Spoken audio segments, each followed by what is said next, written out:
It's not. Chapter 15. Detecting Deception. The stars never lie, but the astrologers lie about the stars. Homer. Lying is hard work. The ability to detect lies and truthfulness have been a constant quest of mankind for nearly an eternity.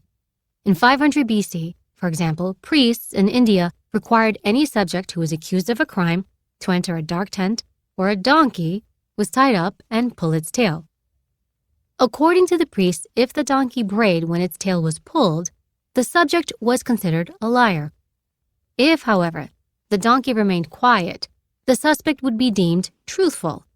Little did the suspects know that the donkey's tail had been covered in soot. If the subjects exited the tent with clean hands, the priest knew they had never touched the tail, thus finding them guilty. Modern-day lie detection continues to remain a centerpiece in discovering guilt through various means, such as polygraph exams and assessing nonverbal behavior. In recent years, through the continued work in the social, psychological, and neurological sciences, researchers have found something revolutionary. Lies can be detected through the words people use. Up until now, this has rarely been talked about, much less published. I'm not only going to talk about it here, but I'm going to explain to you exactly how it works, why it works, and how you can make this method of lie detection work for you. By now, we've established the importance of allowing people to talk freely, uninhibitedly, without any interruption. One of the main reasons we need to avoid disturbing someone mid-story is to ensure that we don't interfere with their cognitive ability to think clearly while speaking. Cognitive ability is something we all have, yet it is a finite resource.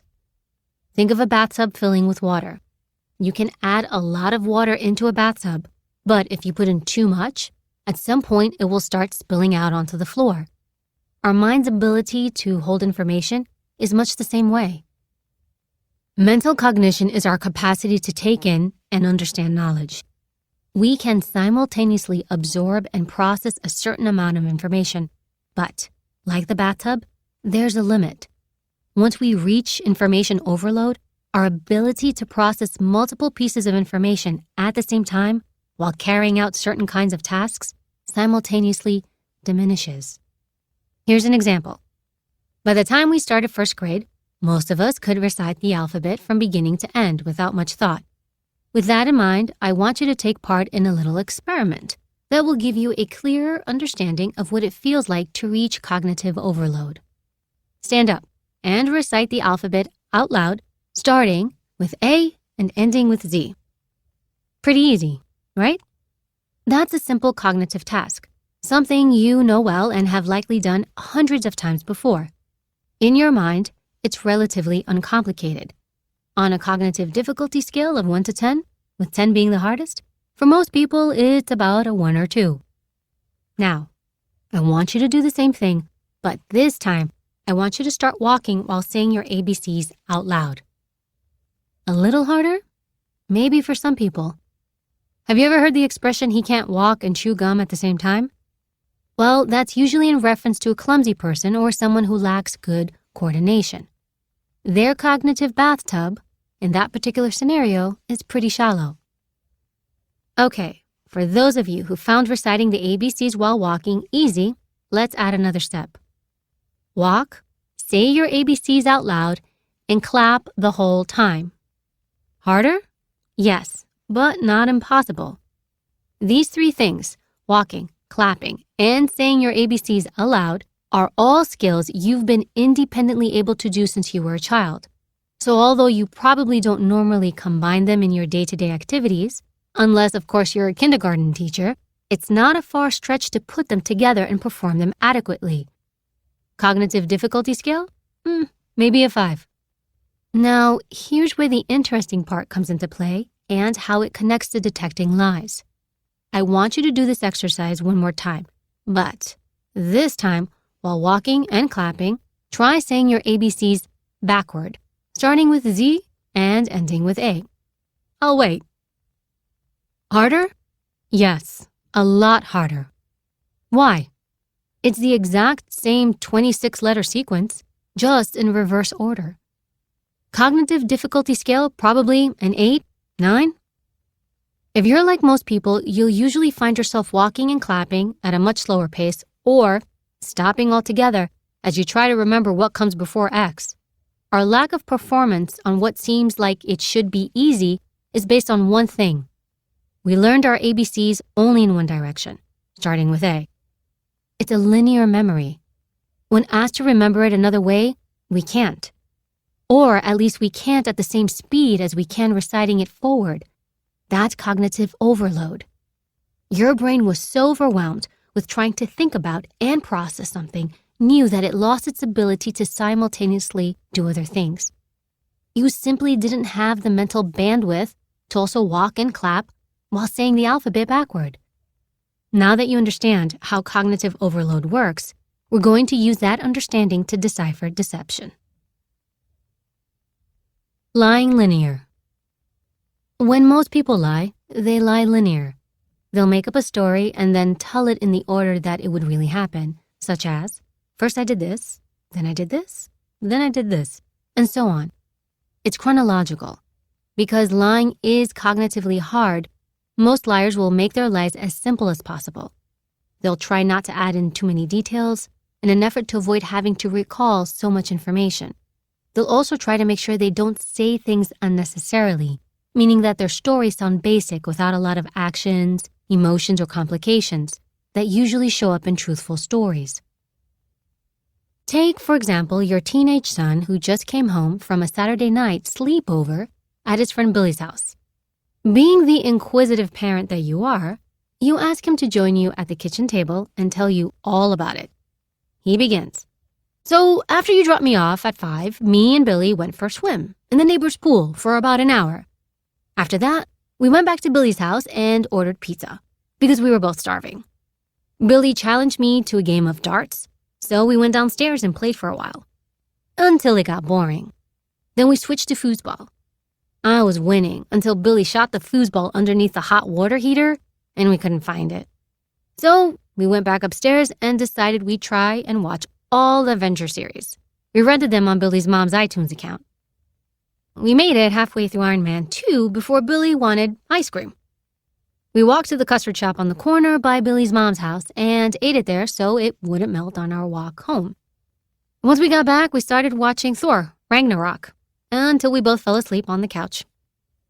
Now you may be thinking, no way. No teenager is going to give you that much information about their night. And you would be right. But that was before you read this book. In part 3, I'll teach you how to get more information out of some of the most closed-lipped, stubborn people, including teenagers. But for now, let's just focus on the story in front of us. His story sounds legitimate, yes?